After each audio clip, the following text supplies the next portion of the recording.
बहुत ही परेशान हो गया है। राजनीति चलती रहेगी, लेकिन मैं सबसे हाथ जोड़ के अनुरोध करूंगा, मैं प्रार्थना करता हूं कि इस पे कोई राजनीति नहीं। मैं इस घटना का साक्षीदार हूं। किसी भी एफआईआर में, किसी भी चार्जशीट में काशीनाथ चौधरी आरोपी है करके कहां पर भी उल्लेख नहीं है। मैं इस घटना का साक्षीदार ही हूं और मुझे यकीन है कि न्याय जरूर मिलेगा। जो भी आरोपी है उनको जो भी सजा दिया जाएगा वो दी जाएगी। और मैं यही आह्वान करूंगा कि और कोई एजेंसी रहेगी इन्वेस्टिगेशन, उसको भी सामने जाने की मेरी पूरी तैयारी है। जैसे भी आपने भाजपा में प्रवेश किया और आपके प्रवेश पर भाजपा ने रोक लगा दिया है, तो इसे लेकर आप किस पक्ष में, वापस राष्ट्रवादी में जाएंगे कि भाजपा में काम करेंगे कि न्यूट्रल होकर काम करेंगे, क्या करेंगे? फिलहाल तो मेरे परिवार के साथ रहना बहुत जरूरी है। मेरा परिवार बहुत ही दुखी हो गया है। सामान्य कार्यकर्ता के रूप में मैं काम करूंगा, लेकिन अभी तो प्रायोरिटी मेरी यही है कि मैं मेरे परिवार के साथ रहूं, उनको आधार दूं।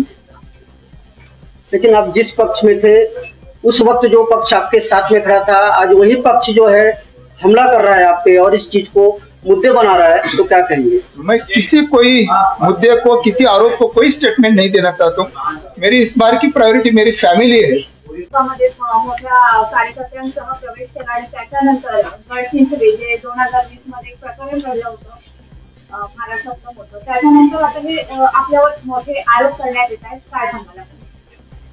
2 दिवसापूर्वी मी भारतीय जनता पक्षामध्ये पक्षप्रवेश केला। त्यानंतर 5 वर्षापूर्वी झालेल्या गडचिंचले येथील साधू हत्याकांडाचा प्रकरण नव्याने उकरून काढलं। माझं म्हणणं या घटनेमध्ये असंच आहे की मी त्या घटनेच्या ठिकाणी त्यावेळेस 2025 ला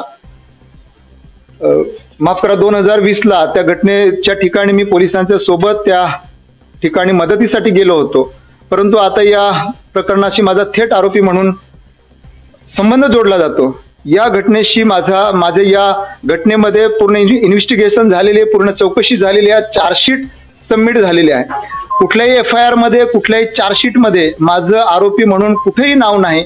एवढं सगळं असताना माझ्यावरती थेट आरोपी म्हणून आरोप होत आहेत आणि हे माझ्यासाठी अत्यंत वेदनादायी आहे।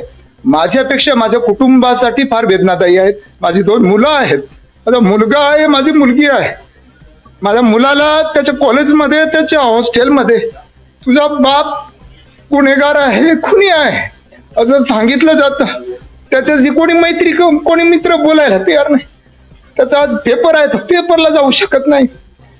शेवटी आम्ही अत्यंत गरीब कुटुंबातले आहोत, सर्वसामान्य कुटुंबातले आहेत। मी अत्यंत संघर्षातून तयार झालेला कार्यकर्ता आहे। एखादा सामान्य माझी कुठलीही राजकीय परिस्थिती नाही। मी माझ्या कुटुंबातला पहिला एक असा आहे की जो राजकारणामध्ये आहे। बाकी माझ्या कुठल्याही फॅमिली मेंबरने साधी ग्रामपंचायतची निवडणुकी लढलेली नाही। एवढं सामान्य कुटुंब तळागाळामध्ये कार्यकर्त्यांसोबत काम करतोय आणि आज माझ्यावरती एवढे आरोप होत आहे। माझं संपूर्ण कुटुंब पूर्ण व्यतीत आहे। माझी सगळ्यांना हात जोडून विनंती आहे की याचा कुठेही तुम्ही वेगळा अर्थ काढू नका। कुठल्याही एजन्सी समोर, चौकशी समिती समोर, कुठल्याही इन्व्हेस्टिगेशन एजन्सी समोर मी नव्याने जायला तयार आहे, परंतु याचा वेगळा अर्थ काढू नका। त्या घटनेशी माझा थेट संबंध जोडू नका, एवढीच मी सगळ्यांना हात जोडून विनंती करतोय।